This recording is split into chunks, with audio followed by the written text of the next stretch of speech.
Le podcast Athlète Entrepreneur, animé par Amélie Delebel, vous relate les différents parcours inspirants d'anciens sportifs ou sportifs actuels de haut niveau de différentes disciplines qui se sont tournés par la suite ou sont actuellement dans le milieu entrepreneurial. Des entrevues et reportages qui sauront vous motiver à atteindre votre plein potentiel. Le podcast Athlète Entrepreneur, des cheminements à découvrir.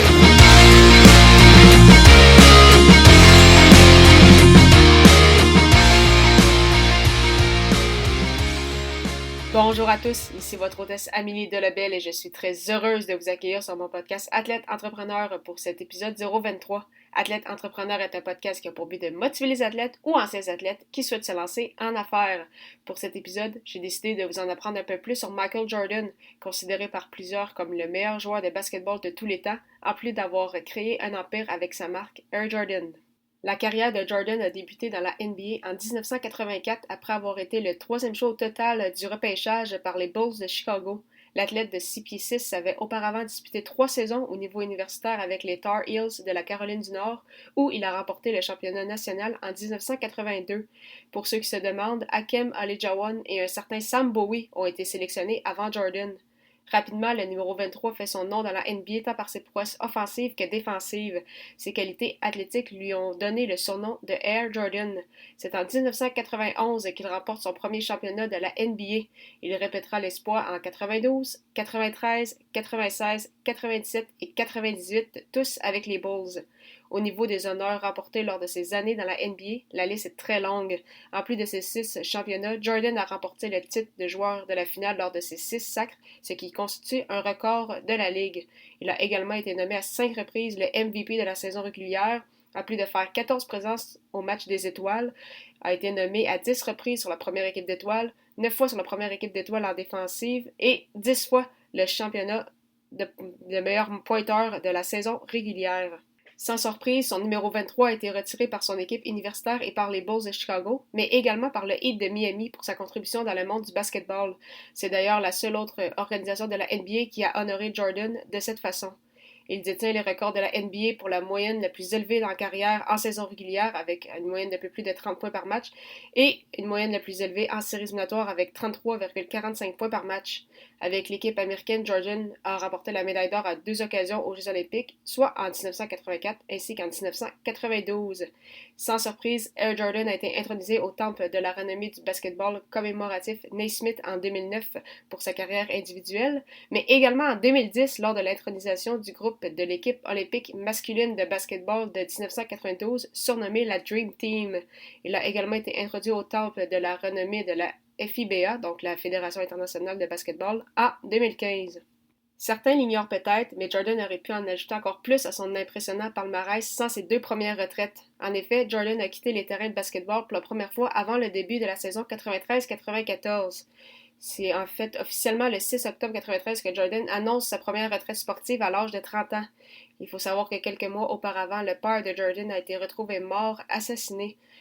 La motivation était beaucoup moins présente du côté de MJ et sa participation aux Jeux olympiques n'a fait que confirmer qu'il avait besoin de prendre du recul, comme il l'a fait savoir dans son autobiographie For the Love of the Game, publiée en 1998. Bien évidemment, sa retraite a provoqué une onde de choc dans le monde du basketball un peu partout sur la planète. Il a surpris à nouveau la planète sportive lorsqu'il a signé un contrat des ligues mineures avec l'organisation des White Sox de Chicago dans la MLB en février 1994. À ce moment, les White Sox appartenaient à l'homme d'affaires Jeff Reinsdorf, qui possédait également les Bulls de Chicago et les possède même encore à ce jour. Jordan a tenté sa chance dans le baseball car son père rêvait de le voir évoluer dans la MLB. Finalement, en février 1995, après une année complète à jouer au baseball, Jordan réalise qu'il n'atteindra pas les majeurs et décide donc de mettre un terme à cette expérience. C'est pourquoi, un mois plus tard, donc, il reviendra avec les Bulls où il gagnera 3 autres championnats, soit de 96 à 98. Puis, en janvier 1999, il prendra sa 2e retraite avant de revenir dans le fil d'action, cette fois avec les Wizards de Washington, avec qui il évoluera de 2001 à 2003. La 3e fois sera la bonne, alors qu'il occupera son premier rôle du côté administratif au sein d'une organisation sportive. Officiellement à la retraite, Jordan travaillera quelque temps comme directeur des opérations avec les Wizards avant d'être limogé le 7 mai 2003. L'un des meilleurs joueurs de basketball de tous les temps a admis qu'à ce moment, il s'était senti trahi et avoir su qu'il aurait été renvoyé dès le début de sa retraite, il n'aurait jamais joué pour les Wizards. Son nouveau défi dans le monde du basketball est finalement arrivé en juin 2006, alors qu'il est devenu actionnaire minoritaire des Bobcats de Charlotte, maintenant devenus les Hornets. Le 17 mars 2014, le Conseil des gouverneurs de la NBA a approuvé à l'unanimité l'achat de Jordan des Hornets, faisant de lui le premier ancien joueur à devenir propriétaire majoritaire d'une équipe de la NBA, et cela faisait également de lui donc l'unique propriétaire majoritaire afro-américain de la Ligue. Sans surprise, Michael Jordan a fait passablement d'argent au cours de sa carrière d'athlète, mais ce qui lui a permis de devenir milliardaire provient de sa propre marque. Les premières Jordan ont été commercialisées par Nike en 1985 et depuis ce temps, cette marque est devenue extrêmement populaire tant pour les athlètes professionnels de différentes disciplines que pour tout le monde. En 2018, le chiffre d'affaires de la marque de Jordan a atteint près de 3 milliards de dollars américains, en grande partie par des jeunes acheteurs qui n'ont jamais vu le dernier championnat DMG en 1998. Au départ des souliers, la marque Jordan est maintenant appliquée à des vêtements de sport, des sacs d'école ainsi que des casquettes. Au début de sa carrière, Jordan portait des Adidas. Il n'était donc pas convaincu de signer avec Nike, mais cette compagnie lui a fait signer un contrat spécial lui permettant de dessiner lui-même ses souliers.